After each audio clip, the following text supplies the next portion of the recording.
Hi friends, ఈరోజైతే మా అన్నోళ్ళకి పోలేరమ్మ జాతరకి అయితే బయలుదేరేసాము నేను పిల్లలు. ఇంక మా ఆయన అయితే మార్నింగ్ వస్తా అన్నాడు. ఇంకా వెళ్తున్నామా పక్కన షాప్లో అయితే బావా నువ్వు థమ్స్అప్ తీసి బావా అన్నాను. ఇంకా మా ఆయన అయితే నాకు థమ్స్అప్, పిల్లలకి స్నాక్స్ అయితే తీసిచ్చేసాడు. ఇంకా వెళ్తూ ఉంటే మా కోడలు కూడా మాతో పాటు అయితే వస్తుంది, మధ్యలో అయితే జాయిన్ అయ్యింది మాతో పాటు.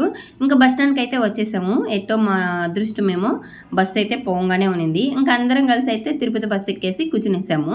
ఇంకా నెల్లూరు నుంచి కాళహస్తికి అయితే 140 రూపీస్ టికెట్, అలాగే హాఫ్ టికెట్ వచ్చేసి పిల్లలకి 85 రూపీస్. ఇంకా మా టైం అయితే అలా గడిచిపోతూ ఉంది. పిల్లలు అయితే ఆడుకోవడం, స్నాక్స్ తినడం, పడుకోవడం, ఫోన్ చూడడం, ఏడవడం అన్నీ అయితే 2 అవర్స్లో అలా గడిచిపోయాయి.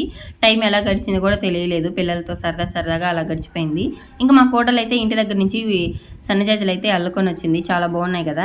మా సార్ దీన్ని ఇలా డ్రైవర్ పక్కనే ఇలా కూర్చోంటే నాకైతే కాలేజ్ డేస్ అయితే గుర్తొచ్చాయి. మేము అప్పుడు కాలేజీ నుంచి ఇంటికి వెళ్ళేటప్పుడు జనాభా ఫుల్గా ఉండేవాళ్ళు. ఇంకా కాలేజీ వదిలేస్తాం కదా, టైం పొద్దుపోతుందని చెప్పేసి మేము కూడా ఇలా కూర్చునే వాళ్ళం, అలాగే నిల్చుకొని వచ్చేవాళ్ళము.